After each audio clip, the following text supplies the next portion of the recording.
year 2020 to 2021. So we're still suffering at the pandemic, but we still need to move on according to DepEd Secretary Briones, that education still should not wait. So welcome Gastry Maxwell for school year 2020 to 2021. So we'll now be moving. So as I have said a while ago, according to DepEd Secretary Leonor Briones, education must continue even in times of crisis, whether it may be a calamity, disaster, emergency, quarantine, or even war. So the opening of classes on October 5 will still be pursued. So we'll now be moving. So welcome to the Advisors Orientation for school year 2020 to 2021. So I'll be your advisor for this school year. I'm Miss Maria Jessica Alcimilia. I'll just be giving you an overview or just bits of information about me. I'm Miss Maria Jessica Alcimilia and I'm a graduate of Bachelor of Secondary Education, major in English. And I do teach also English as subjects, having the degree for Master of Arts in Education, major in language teaching.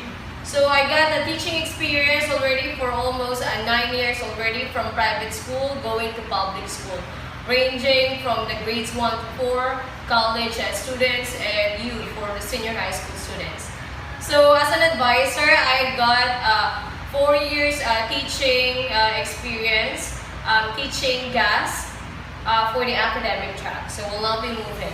So for the school's mission, the mission of Marinduque National High School, which is inclined to the Department of Education, is to produce competent graduates equipped with skills, knowledge, who display high morale, culture-centered, highly spirited individuals who can be a great help for building the community and the nation.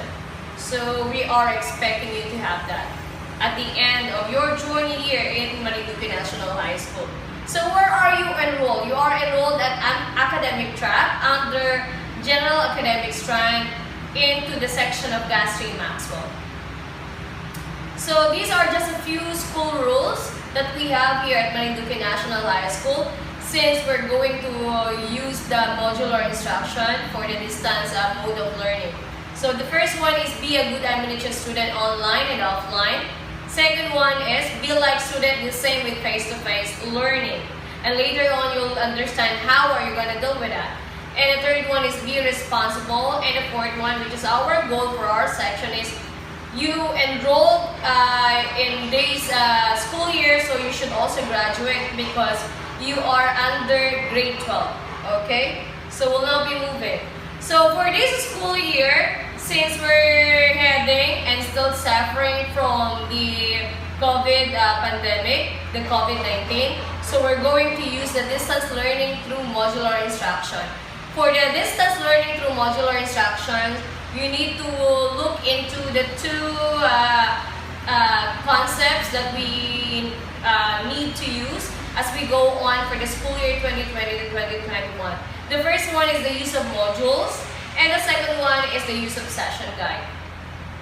So the things that you need to submit and your requirements to be submitted also is, the first one is a PSA birth certificate. PSA birth certificate would require for the grade 12, since you're going to be going to college, and we need to have consistent information based on your PSA birth certificate that should also be reflected into your card that will be used in your college life. And also your Form 138 or your card. It should be submitted already, and you can send it to our guardhouse here at Marinduque National High School.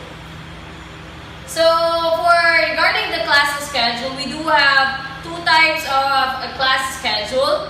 The first one is the schedule for the regular students, and the second one is the class schedule for the irregular students. I know you know what you mean by regular and irregular. Regular meaning no back subjects, while the irregular students, they got back subjects, meaning there are subjects that were failed or they dropped. Okay, so we'll now be moving.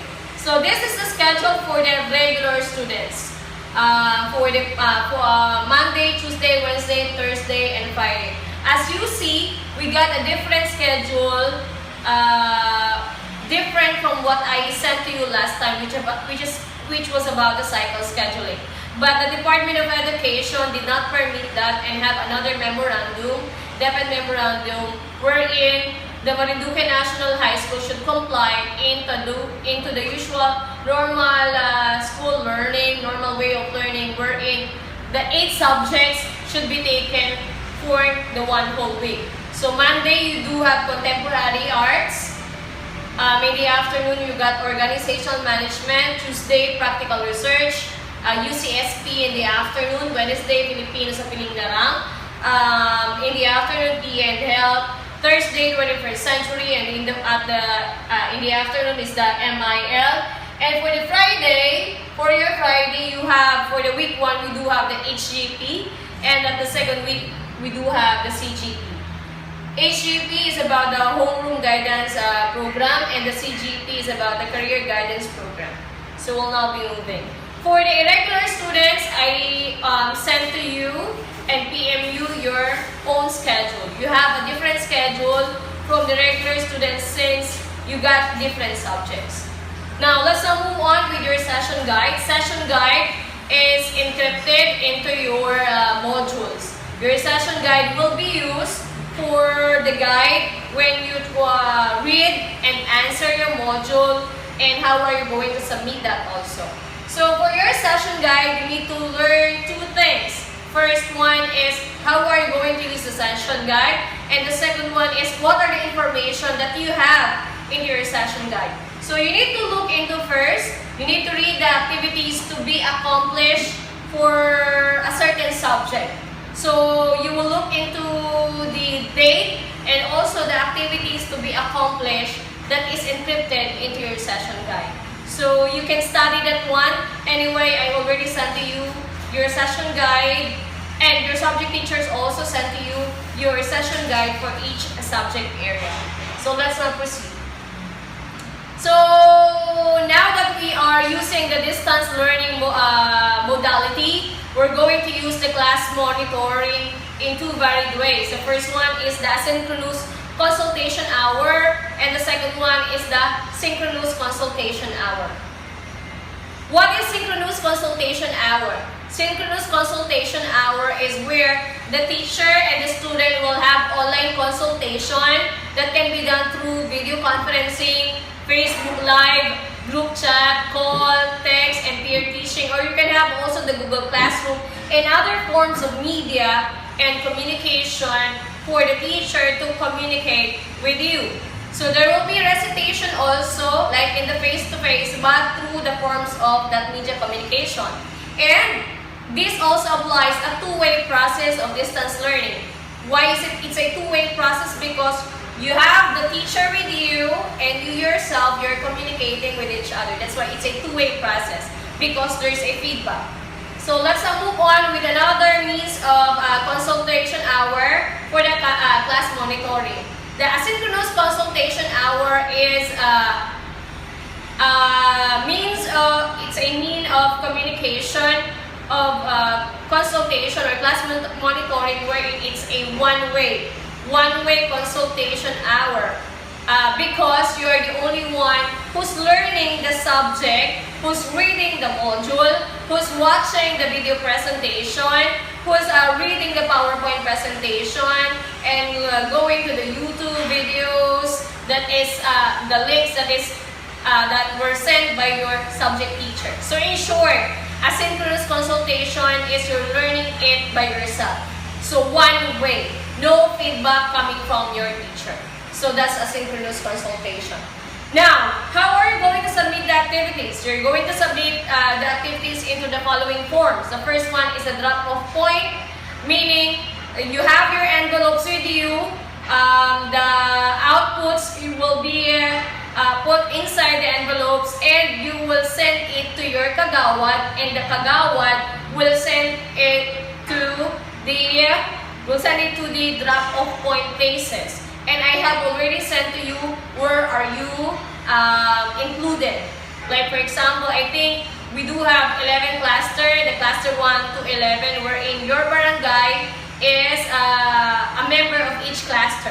Okay? So another one is Gmail. That's why I do require you that you need to have a Gmail account so that it will be accessible and it will be easier for you wherever you are. So you can send your output wherever you are, even time or the place is not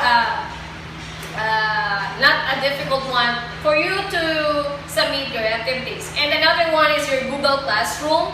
And next one is your Messenger. I know you're very familiar with this one, wherein you always use it as a form of communication. And the last one is the official FB group of your subject. Okay, that's why please make sure that you are added into your FB group page. Now, let's move on. So, this is the drop-off center or for your barangay. And I think I sent it to you already. So, it doesn't matter if you can see it on screen. Okay?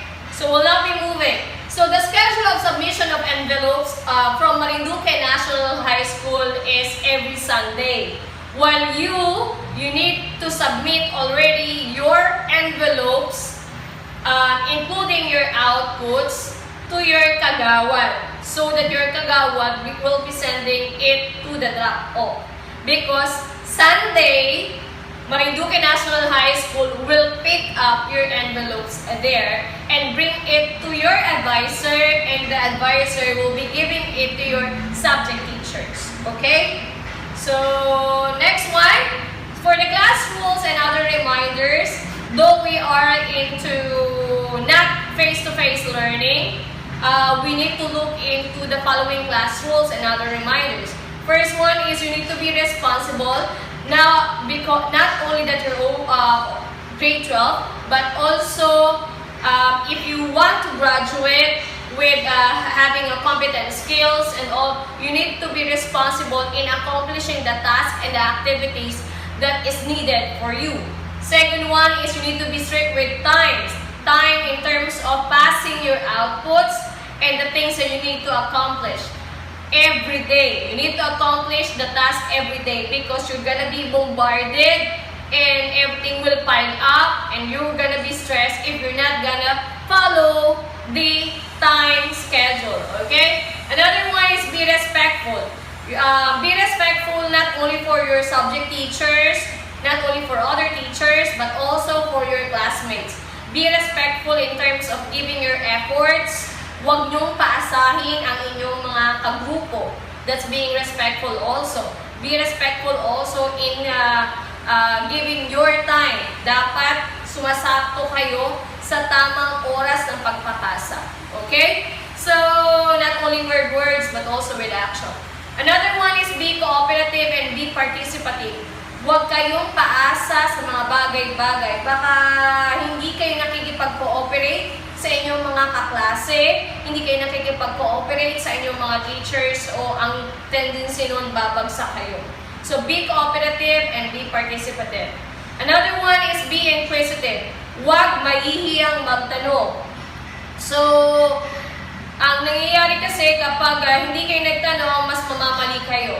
So, if you have questions and if you're having a hard time learning the subjects or learning the information or learning the directions, you need to ask questions to the right people. Another one also is be patient. Be patient that not all the time your subject teachers will be 24/7 communicating with you. So, be patient also in terms of may mga activities kayo na mahihirap gawin. That's why you need to be patient that you can do it. Okay? Another one is be always on the go and always say yes, not say no. What do you mean by that? You always go with opportunity and you always think that everything that is happening around you or even the task given to you are opportunities and not burden. Okay? So you always you need to be always on the go. And another one is be humble. Alam ko, yung iba sa inyo ay magagaling, but huwag papuntahin ang puso sa utak. In short, you always go with humility. Maging mapagkumbaba sa salita man o sa gawain, even also sa isip. So be humble. Another one is be helpful. If you think that you can manage yourself well, and some are struggling, you need to help. Kailangan yung tulungan yung iba yung mga klase nangangailangan ng tulong. In terms of academic man yan, or in terms of other in terms of learning. So another one is have a learning buddy. The reason why I ask you to have a learning buddy is because hindi lahat sa inyo ay may cellphone. So, dahil hindi lahat sa inyo may cellphone, kailangan nyo ng kaklase na may cellphone and palaging online. So that you're gonna be updated of what is happening from your subject teachers or even to the advisors, news and information. So, you need to be always updated. Okay?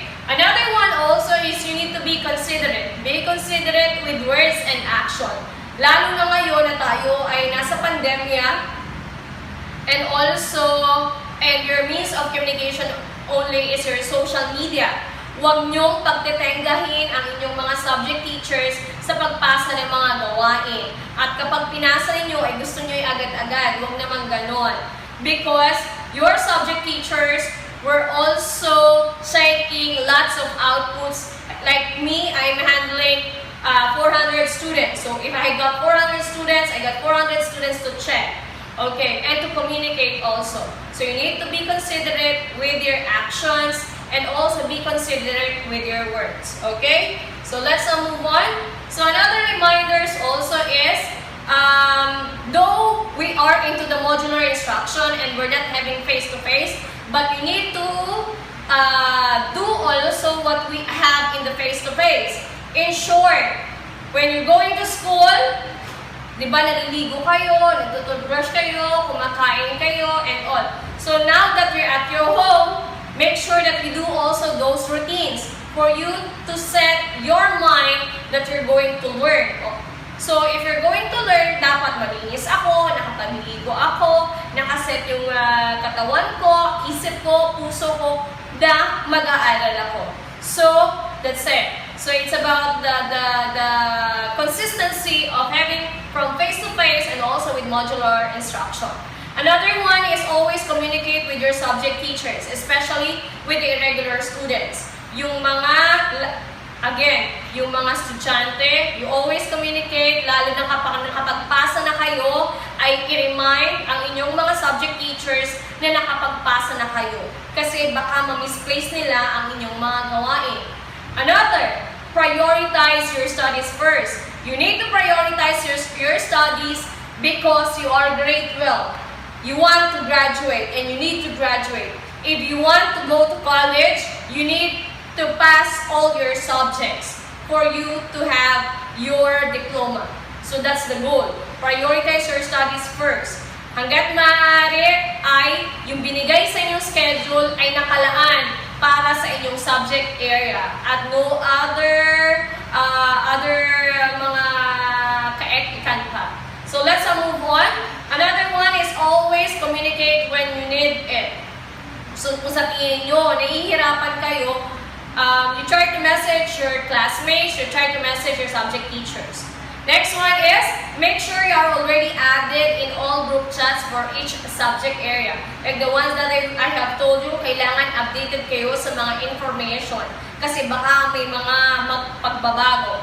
Another one is avoid complaining.